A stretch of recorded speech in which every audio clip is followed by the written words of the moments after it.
गुलाब का फूल अपनी सुंदरता, रंग और विशेष शांति प्रदान करने वाली सुगंध के लिए जाना जाता है। गुलाब की तासीर ठंडी होती है।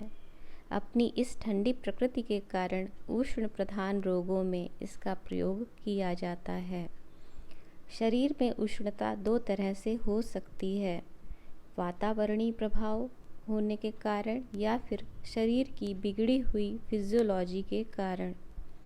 वातावरण में गर्मी अधिक होने पर इस गर्मी का सीधा प्रभाव शरीर पर पड़ता है और जिससे तरह तरह की समस्याएं हो जाती हैं।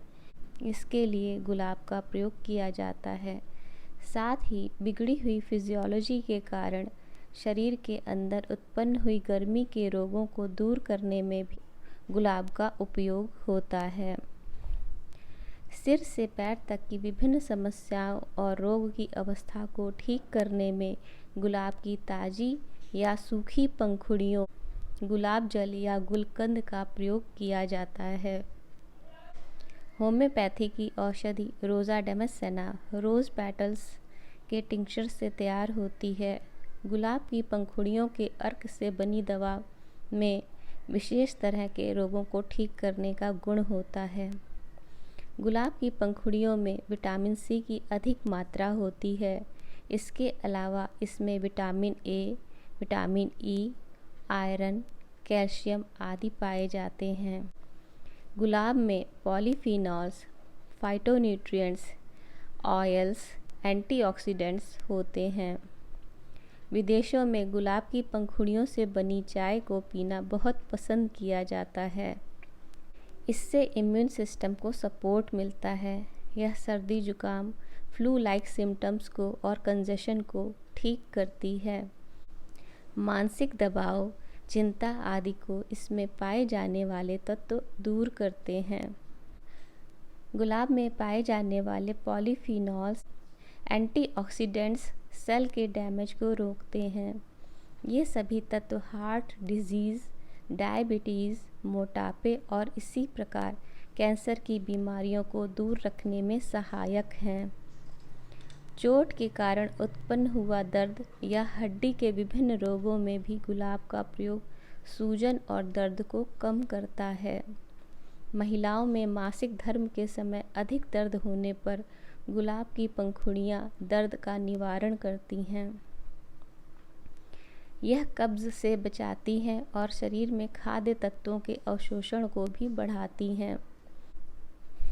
गुलाब की पंखुड़ियों का प्रयोग अधिक नहीं करना चाहिए क्योंकि इससे कुछ शारीरिक समस्याएं उत्पन्न हो सकती हैं। गुलाब के फूलों को अधिक सूंघने से कुछ एलर्जिक सिम्टम्स उभर आते हैं। होम्योपैथिक दवा रोज़ा डेमेस्सेना इस एलर्जी को दूर करने में बहुत उपयोगी है। रोज़ा डेमेस्सेना होम्योपैथी की यह दवा गुलाब के फूलों के रस से टिंक्चर ऑफ रोज़ फ्लावर्स से बनाई जाती है।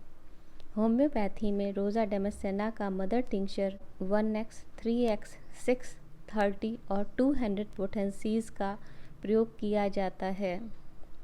यह दवा एलर्जी, सर्दी जुकाम, यूस्टेकियन ट्यूब में सर्दी जुकाम के असर होने पर, हे फीवर, सुनने संबंधी समस्या, बहरापन होने पर प्रेस्क्राइब की जाती है।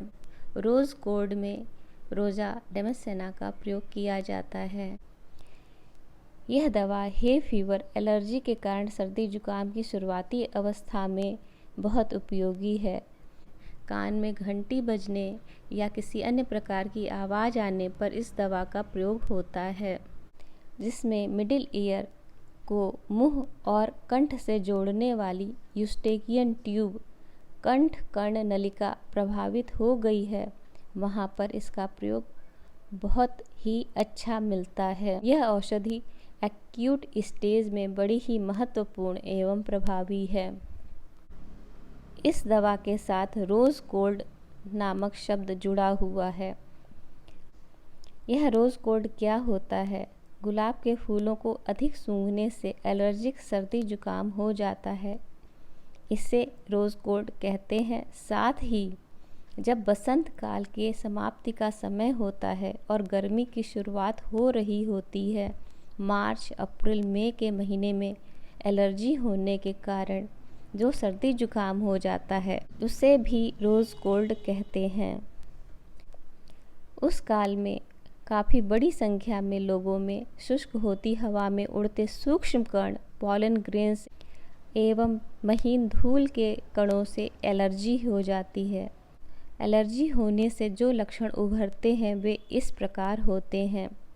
लगातार छींकें आती हैं, नाक में कंजेशन होता है, आँख और नाक के आगे पलकों और नथुनों में खुजली होने लगती है। पलकें शुष्क भले ही हों परंतु आँखों से आंसू निकलते हैं या आँख नम बनी रहती है। नाक बहती है जिससे महक सूंघने की क्षमता समाप्त हो जाती है। मुंह में स्वाद लेने की क्षमता भी समाप्त हो जाती है। नाक के स्राव नाक के पीछे से होकर गले के अंदर जाने लगते हैं जिससे खांसी आने लगती है। श्वास नली अवरुद्ध हो जाती है और इससे सांस लेने में भी कठिनता होने लगती है। बार बार गले को क्लियर करने का प्रयास करना पड़ता है। अंतिम लक्षण एलर्जिक पेरी ऑर्बिटल हीमेटोमा है, जिसमें आँख की कोटर में त्वचा के नीचे रक्त के जमाव के कारण उभार बन जाता है, जिसे रक्त गुल्म हीमेटोमा कहते हैं। इसे ब्लैक आई भी कहा जाता है। यह देखने में ऐसा लगता है जैसे किसी बॉक्सिंग के गेम में बॉक्सर की चोट पड़ने के बाद आँख के आसपास सूजन युक्त नीलापन हो गया हो। आजकल कोरोना के कारण सर्दी, जुकाम, बुखार, खांसी या ब्लैक आई के लक्षण दिखाई पड़ते हैं, वे इस दवा के अनुरूप हैं। होम्योपैथी में इस दवा के कुछ अधिक महत्वपूर्ण लक्षण भी हैं, जैसे यह दवा दुख, अवसाद, मानसिक दबाव एवं घबराहट होने पर दी जाती है। पेट और छाती के दर्द में यह बहुत अच्छा काम करती है। सिर दर्द हो, माइग्रेन हो, धूप के कारण सिर में दर्द हो, चिंता के कारण सिर में दर्द हो या फिर पेट की गर्मी के कारण सिर में दर्द पैदा हो गया हो, वहाँ पर यह दवा बहुत ही अच्छा काम करती है।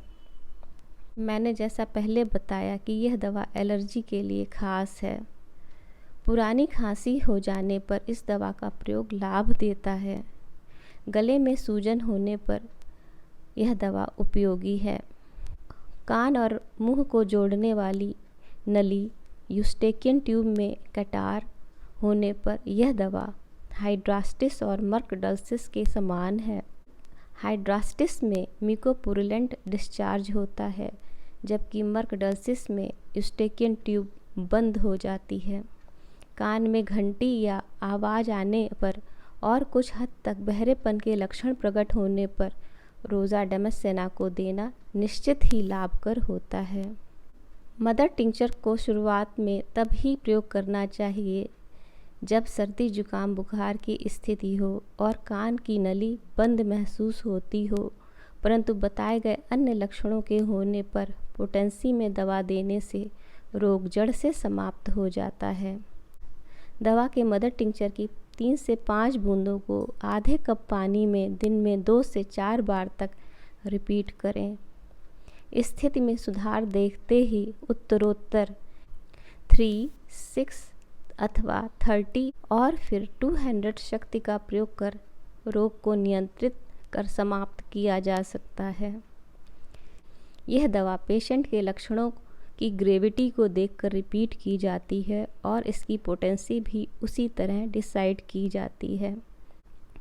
क्या आप गुलाब के घरेलू एवं चिकित्सीय प्रयोग के तरीकों को जानने के इच्छुक हैं? तो मुझे कमेंट कर बताइए।